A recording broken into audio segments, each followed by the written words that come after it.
Open door policy, family vibes, different feel perhaps in New England. What do we make of how the Patriots have gone about their offseason so far? Peter, you could start all the way back in that crazy 48 hours of Belichick moving on, and then it was the Gerard Mayo era. Yeah, and there was thought that maybe they'd bring in Vrabel. We saw the news over the weekend. Vrabel's going to work as a consultant with the Cleveland Browns this year, and that's where Vrabel ends up. And they go with Mayo, they go from the institution, and they bring him on. Quiet offseason for the Patriots. A lot of rumors of they're going to go big on Calvin Ridley. They didn't land Calvin Ridley, whether they were in the talks or not. There's a lot of rumors they're going to go big on a big free agent defensive player. They didn't. They got the Uche deal on a bargain from what it seems like. But I look at this Patriots roster right now, and I don't know. Did they not have any interest in Justin Fields? To me, that at this point in the stage of where New England's at, are they so sold on one of these quarterbacks at number 3? Because if you have number 3, you don't determine which quarterback you get. You get Delta quarterback. You know, the Bears will take one. Either Washington or whoever moves up to 2 is going to take one. And then you're even the 3rd pick. So you got to try to convince yourself, we love May, we love Daniels, and we love both of them no matter what it is. Or are you like, we're so blown away by Marvin Harris? I'm looking at that roster right now. I'm looking at that team. They have kept to the Belichick mantra, even without Belichick there, of being fiscally sound and not making a major splash. I give it an incomplete for their offseason right now, and I don't know what Gerard Mayo and his coaching staff is going to bring, but I like hearing Antonio Gibson saying what a positive conversation they had. But you're telling me Antonio Gibson is the big free agent signing. That's not Calvin Ridley. That's not trading for Brian Burns, and that's certainly not going out and getting a major quarterback like other teams went and did. I think they were linked to everyone from Cousins to Fields to you name it, and they shipped Mac off for what I said was a ham sandwich and a bag of baseballs. That's what they got in exchange, and then they didn't make anything else on the quarterback move except Jacoby Brissett, who they know what he is, and he's a nice number 1 until you have your rookie quarterback ready to go. He's a great veteran leader who guys love. So I'm not necessarily doing flips over the Patriots offseason, and yet I don't want to grade it yet until I see after the draft what they bring in at quarterback. I think the type of deli sandwich is important when Peter kind of qualifies, like what Mac Jones ham sandwich. Straight no ham. Cheese. Yeah, it's like really, it's stayed basic. Cold, not warmed up. The bag of balls has actually changed from football to baseball at times, but like now it's baseballs. Yeah, but basic deli sandwich season for Mac Peter. Jones, on the transaction wire, it said Mac Jones was traded for a ham sandwich and a bag of baseballs. I'm a reporter. All I can do. It's baseball season right now.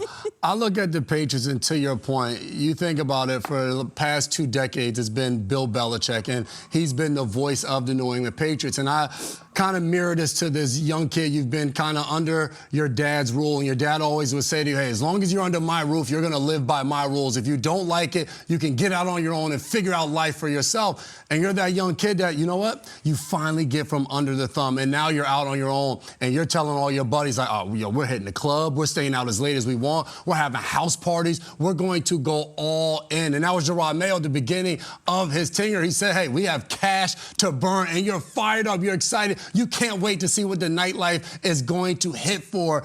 And then all of a sudden you get there and you start looking at the rundown of the utilities and everything you got going on and how much furniture costs and what the taxes are going to be like.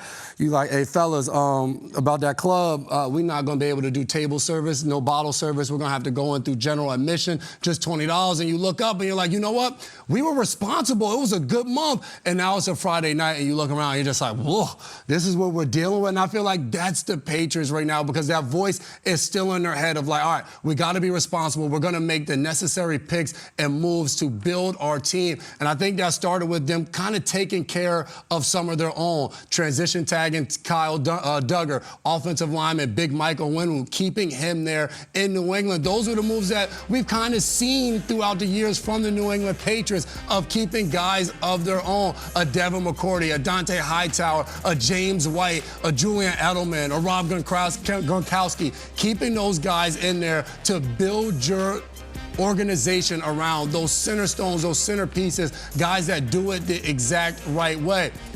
Who am I to say that that's the wrong way to go? They've had a lot of success doing it that way. Yes, there's going to be a different vibe in a building, which we heard from Antonio Gibson talking about who Gerard Mayo is as a person beyond just a coach and how personable he is. That's going to be a different vibe of Bill Belichick. But I look at their offseason moves and you're just like, that Friday night, I don't really know. Like, they didn't really do anything to move the needle at all. I like the Jacoby Brissett move. He's a veteran. He's a leader. But I don't know that there's enough in that locker room for whether it's Jacoby Brissett, whether it's Jaden Daniels or Drake May to really do anything in the AFC East this year. But I feel like they're looking at it as like, you know what? We're going to be responsible and we're going to build for the future. We're not just going to go out and spend a ton of cash and just bring guys in and make moves. But it's a rough Friday night right now, Kyle. I don't know what you're looking like or what your prospects are for the weekend.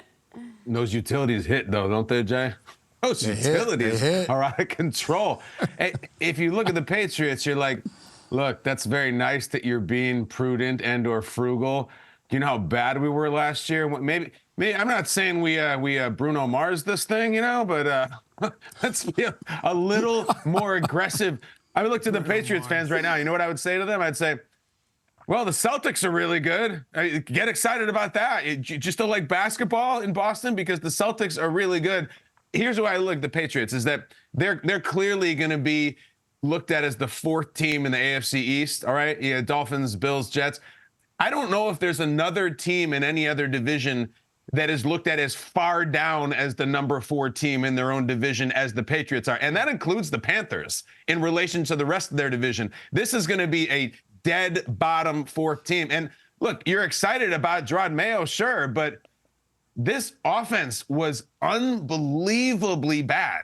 Do you remember last year? I mean, where's the documentary on this? The Patriots season where Dennis Allen went into Foxborough in front of the banners and shut out the Patriots. Where's the documentary on where Brandon Staley went into Foxborough in front of the banners and shut out the Patriots? They were shut out twice last year by guys who shouldn't be shutting teams out. All right, so it's fine. It happened. It fell apart. Belichick needed to go. Fine. So go fix it. My God. I love Antonio Gibson as much as the next person. He's always that guy. You're like, I guess I'll start him during the bye week. I'm happy for him and his kids, and I'm glad that Coach Mayo was very friendly to him. Are we going to score any points?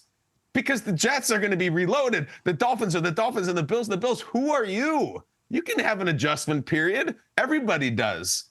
But what are you doing to adjust? I can't believe this. I can't believe we're supposed to be excited. Look, Jacoby Brissett's a great guy. What are we doing? I guess they're going to draft a quarterback. That's great. What is he going to show up to? Because we've seen recently what happens to these quarterbacks you draft really high, and there's nothing to show up to. Justin Fields, Bryce Young. Robert Kraft has never had a top 3 draft pick ever. Since he bought the team, he has never had it. He has it now. Just know that, like, you got to put some furniture. You got to have some food in the fridge when they get there. It's not going to go well. I just can't believe it. They were so bad last year, and they're going to draft a quarterback. That's great, but what is left for them? I can't see a team across the NFL that is further down as the number 4 team in the division. That's the Patriots.